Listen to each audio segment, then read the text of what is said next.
More importantly खबर ये है कि बीजेपी जो है वो बिहार में इलेक्शंस जीत चुकी है, और बिहार इसलिए इंपॉर्टेंट है क्योंकि बिहार भारत की तीसरी सबसे पॉपुलस जो है वो स्टेट है, यानी बिहार वो थर्ड पॉपुलस स्टेट है जहां पे भारत की सबसे ज्यादा आबादी है। 113 मिलियन आबादी है तकरीबन, more importantly more than 10 crore people are living in Bihar. It's a very very massive place in which a lot of people are living right now।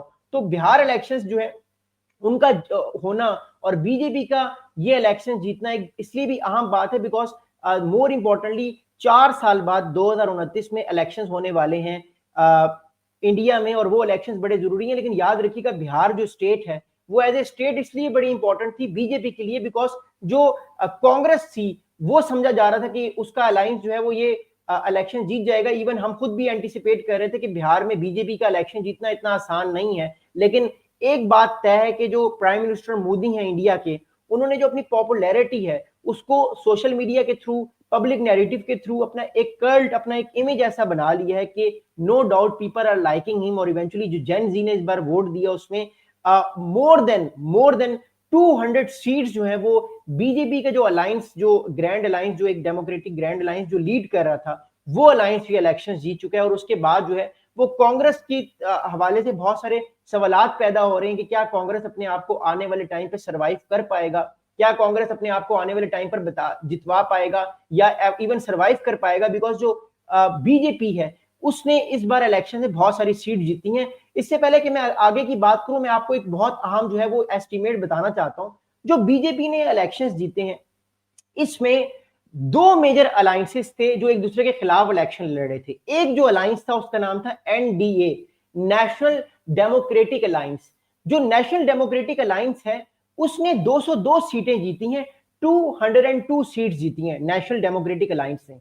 और जो दूसरा अलायंस था उसका नाम था ग्रैंड अलायंस। ग्रैंड अलायंस में जो इंडियन नेशनल कांग्रेस थी वो बेसिकली जो है वो इस सारे मामले को जो है वो लीड कर रही थी, इंडियन नेशनल कांग्रेस, राहुल गांधी साहब। और राहुल गांधी साहब की जो पार्टी है, अगर आप नंबर देखते हैं तो उस पार्टी ने सिर्फ 35 मतलब ओवरऑल जो ग्रैंड अलायंस है जिसको कांग्रेस लीड कर रही है उसने सिर्फ 35 सीट जीती हैं, 35 सीट जीती हैं। और जो एनडीए है जिसको बीजेपी लीड कर रही है, गवर्नमेंट ऑफ इंडिया, वो बेसिकली जो है वो 202 सीट्स के साथ सबसे आगे हैं। अब मैं आपको एक और बड़ी अहम बात बताता हूं। अगली अहम बात इन इलेक्शंस की ये है कि अब इन 202 सीट्स में से 89 सीट्स जो हैं वो बीजेपी ने जीती हैं। मतलब आप कह सकते हैं कि ऑलमोस्ट 45% सीट्स जो अलायंस जीता है, नेशनल डेमोक्रेटिक अलायंस, उसमें से 45 to 50% सीट्स खुद अकेले बीजेपी ने जीती हैं। तो इसका मतलब है कि बीजेपी की जो पॉपुलैरिटी है वो कम नहीं हुई। जो लोग ये कह रहे थे कि बीजेपी की पॉपुलैरिटी कम हो गई है, ऐसा नहीं है। बीजेपी ये इलेक्शंस ना सिर्फ जीती है बल्कि एक टोटल मैसेज दिया है बीजेपी ने पूरी दुनिया को कि it is very strong, it can become very stronger, और आने वाले टाइम पे चौथी बार भी प्राइम मिनिस्टर मोदी इलेक्शन जीत सकते हैं। अब मैं आपको अगली कहानी, अगली अहम बात इस सारे मामले की जो है वो बताना चाहता हूं। देखिए, मैं आपको पिछले काफी अरसे से एक बात कहने की कोशिश कर रहा हूं और मैं एक चीज बता भी रहा हूं कि इस टाइम जो इंडिया है इसके अंदर जो एक तरह से जो नई वेव आ गई है, और वो वेव क्या आ गई है, वो वेव जो हमने देखी है वो डेमोक्रेट्स की कुछ अरसे तक हमने वेव्स देखते रहे हैं। लेकिन बात यह है कि जो डेमोक्रेट्स हैं वो सौदा बेच नहीं सके जो सौदा बीजेपी की पार्टी बेचती है with their social media campaign, with their narrative. उसकी वजह यह है कि बीजेपी जो है वो और जो मीडिया है इंडिया का, they are on the same page. Adani साहब जो हैं उनके बड़े बड़े टीवी चैनल्स हैं, और जो अडानी साहब हैं he is a very big businessman, और वो दोस्त हैं मोदी साहब के। इसके अलावा जो बाकी इंडिया के मेजर न्यूज चैनल्स हैं, टीवी चैनल्स हैं, उनके ऑनर्स भी जो हैं वो मोदी साहब के बहुत अच्छे और बहुत प्यारे दोस्त हैं। इससे एक बात हमें समझ आती है और इससे एक बात साबित होती है कि जो मीडिया दिखाने की कोशिश कर रहा है इंडियन गवर्नमेंट के हवाले से, वो बेसिकली लोगों के माइंड्स में जा रहे हैं और लोग उस चीज को पसंद कर रहे हैं। फिर चाहे वो बात सही हो, वो बात गलत हो, ये एक अलग बात है, बट ओवरऑल लोग जो है वो लाइक कर रहे हैं मोदी साहब की एक एग्रेसिव पॉलिसी को। खासतौर पे जब हम पूरे साउथ एशिया की बात करते हैं, फिर चाहे वो उस पॉलिसी का इंडिया को नुकसान हो, लॉन्ग टर्म पे ना नुकसान हो, वो एक अलग बात है। But what I am saying is that कि जो मीडिया के थ्रू फीड किया जाता है लोगों को, वही तो असल बात होती है। जो दिखता है वो बिकता है, और इंडिया की जो गवर्नमेंट है इस टाइम वो उसी चीज को लेकर आगे जा रही है, और it is become very very successful, no doubt in that. फिलहाल इंडिया की जो बीजेपी की पार्टी है उसको सक्सेस मिली है। और मैं आपको फिर कह रहा हूं, जो बिहार की स्टेट है ये इंडिया की थर्ड पॉपुलस स्टेट है, यानी आबादी के लिहाज से ये तीसरी बड़ी स्टेट है।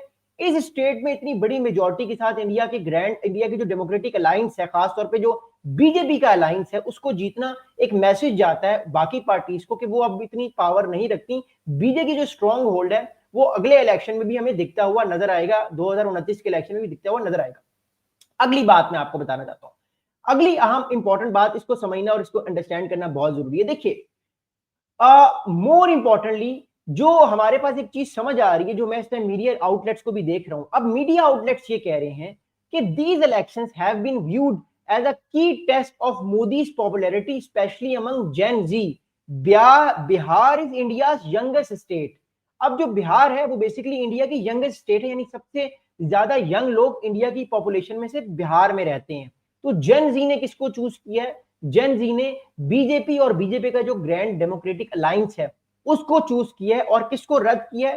कांग्रेस को रद्द किया। अच्छा, हमारे पास स्टेटमेंट भी बहुत सारे इस टाइम आ रहे हैं, जो कांग्रेस की तरफ से स्टेटमेंट्स आए हैं, जो राहुल गांधी साहब ने स्टेटमेंट दिया उसके मुताबिक उन्होंने ये बात कही है कि वो एक्सेप्ट करते हैं अपनी डिफीट और वो रिजल्ट्स को एक्सेप्ट करते हैं और वो उसके बाद खामोश हैं। जबकि बीजेपी की पार्टी जो है वो उस टाइम अपने आप को और ज्यादा स्ट्रॉन्ग समझ रही है। मोदी साहब जगह जगह पे जा रहे हैं, लोगों से मिल रहे हैं, डिफरेंट गवर्नर से मिल रहे हैं। आज भी उन्होंने गुजरात में एक बहुत बड़ा सेमिनार अटेंड किया और गुजरात जो इंडिया की स्टेट है वहां पे उन्होंने डिफरेंट तरह के प्रोजेक्ट्स जो है वो लगाने की कोशिश की। So what I am saying right now is that कि जो बीजेपी है इस टाइम वो अपनी एक नई पावर पॉलिसी दुनिया को दिखाने की कोशिश कर रही है। और ना सिर्फ ये, बीजेपी ये भी कोशिश कर रही है कि वो अपनी पावर को और इंक्रीज करे, दुनिया को ये बताने की वो कोशिश कर रही है बीजेपी कि उसके अंदर बहुत स्टेमिना है, बहुत पावर है और आने वाले इलेक्शन ही बीजेपी की है। अब सवाल ये पैदा होता है हम सब लोगों के लिए, क्योंकि ये सवाल लोगों के माइंड में बार बार आता था और मैं उनको एक बार बार चीज बताता था। देखिए,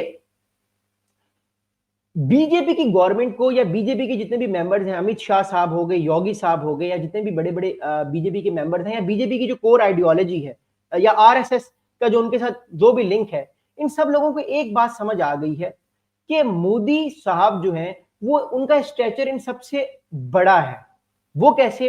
एक तो मोदी साहब तीसरी बार प्राइम मिनिस्टर बने इंडिया के, नंबर 1। दूसरी बात ये कि जो ऑरा या जो अथॉरिटी मोदी साहब की इस टाइम इंडिया में और खासतौर पे बीजेपी में है, वो किसी और लीडर की नहीं है। फिर चाहे वो जयशंकर हो, चाहे राजनाथ सिंह साहब हो, चाहे इसके अलावा अमित शाह हो, अमित शाह तो ऑलरेडी रिटायर भी होने वाले हैं, चाहे इसके अलावा कोई और पार्टी के लीडर हो, किसी भी पार्टी के लीडर के पास वो अथॉरिटी नहीं है, जो अथॉरिटी, जो पावर इस टाइम मोदी साहब के पास है। अच्छा, अब सवाल ये मैं इसलिए क्यों उठा रहा हूं, मैं उसकी आपको वजह बताता हूं। बहुत सारे दोस्त जो थे वो ये कह रहे थे कि मोदी साहब 75 ईयर्स के तो हो चुके हैं, अगला इलेक्शंस वो नहीं लड़ेंगे। 2029 में मोदी साहब की जो एज है वो जो है वो 2029 में तकरीबन 78-79 ईयर्स के वो हो जाएंगे। अब कहा यह जा रहा था कि नेक्स्ट प्राइम मिनिस्टर को मोदी साहब को नहीं बनाया जाएगा, वो रिटायर हो जाएंगे। मैं आपको अभी बता दूं, मोदी साहब is not going anywhere, he will fight for the next elections. 2029 के इलेक्शंस मोदी साहब ही लड़ेंगे और कोशिश करेंगे कि वो अगले इलेक्शंस ना भी जीते तो किसी ना किसी तरह कोलिशन की गवर्नमेंट बना के एक नई हुकूमत बनाए और चौथी बार इंडिया के प्राइम मिनिस्टर बने और एक नया रिकॉर्ड कायम करें, जो शायद जवाहरलाल नेहरू साहब ने भी कायम नहीं किया। उनकी लेगेसी को वो बीट कर दें, तो मोदी साहब अपने 4th टाइम प्रीमियरशिप को वो देख रहे हैं। सवाल ये पैदा होता है कि बहुत सारे लोग कहेंगे कि वो बूढ़े हो गए हैं, तो मोदी साहब के पास एक बड़ा जबरदस्त जवाब है कि भाई डोनाल्ड ट्रंप भी तो 79 ईयर्स की एज में प्रेसिडेंट बने हैं ना, बाइडेन भी तो 78-79 ईयर्स की एज में प्रेसिडेंट थे, और भी दुनिया की बहुत सारी मिसालें हैं। इवन जो मलेशिया के प्राइम मिनिस्टर बने रिसेंटली, अब तो खैर वो रिटायर हो चुके हैं सियासत से, Mahathir Mohamad, he become prime minister at the age of 90 something. तो अब तो वो तकरीबन 100 साल के होने वाले महातिर मोहम्मद। तो बात ये है कि उनके पास बहुत सारी एग्जांपल्स हैं। जो लोग ये कह रहे हैं कि मोदी साहब रिटायर हो जाएंगे, मैं आपको बता रहा हूँ, he will become the 4th time prime minister. अगर वो इलेक्शन अच्छे तरीके से लड़ेंगे तो वो जीत सकते हैं, तो फिर he will become 4th time president prime minister, because BJP की जो पार्टी है उसको दोबारा से अपने आप को चौथी बार फिर प्राइम मिनिस्टरशिप के लिए लेकर आना है। चौथी बार फिर मुसलसल 20 साल के लिए उसको अपने आप को इम्पोज करना है इंडिया पे, तो मोदी साहब इज नॉट गोइंग एनीवेयर। अगर उनकी सेहत ठीक रहती तो ही can become the 4th time prime minister. और जो लोग भी ये बात करें, I think they are making themselves fool. वो अपने आप को, उस आइडियोलॉजी को, उस चीज को समझने की कोशिश नहीं करे कि वो अगली बार प्राइम मिनिस्टर जो है वो इंडिया के नहीं बन सकते। मैं कहता हूं कि वो बन सकते हैं। So these elections will pave the way especially for Bihar, especially for prime minister Modi, कि वो उनको ना सिर्फ स्ट्रॉन्ग करे बल्कि उनको आगे लेकर जाए और बीजेपी की गवर्नमेंट जो है वो चौथी बार फिर आ सकती है। क्योंकि बिहार इलेक्शंस एक इंडिकेशन है, ऑब्वियसली 4 साल बाद इलेक्शन होंगे अगले, लेकिन एक तरह से एक आइडेंटिफिकेशन है, एक तरह से एक मैसेज है दुनिया के लिए कि ही can become the 4th time prime minister अगर वो लड़ना चाहें। और इनके मुकाबले में इस टाइम कोई और लीडर नहीं है, इवन योगी भी जो है वो इतने ताकतवर लीडर नहीं है कि वो मोदी को चैलेंज कर सकें 4th time Premiership. So that's what it is from Bihar side. अब मैं आप लोगों के जो है वो कमेंट्स भी लूंगा एक एक करके, उसके बाद फिर मैं अगली टॉपिक पे बात करूंगा, बिकॉज भारत का कल प्लेन क्रैश भी हुआ है, उस पर भी हम बात करेंगे। लेकिन उससे पहले मैं आप लोगों के कमेंट्स ले लेता हूँ। और ओके, सीबीए सीबीए जो है वो उनका मैसेज आया है। सीबीए अरसलान करें कि हे रीसेंट इलेक्शन अपडेट। जी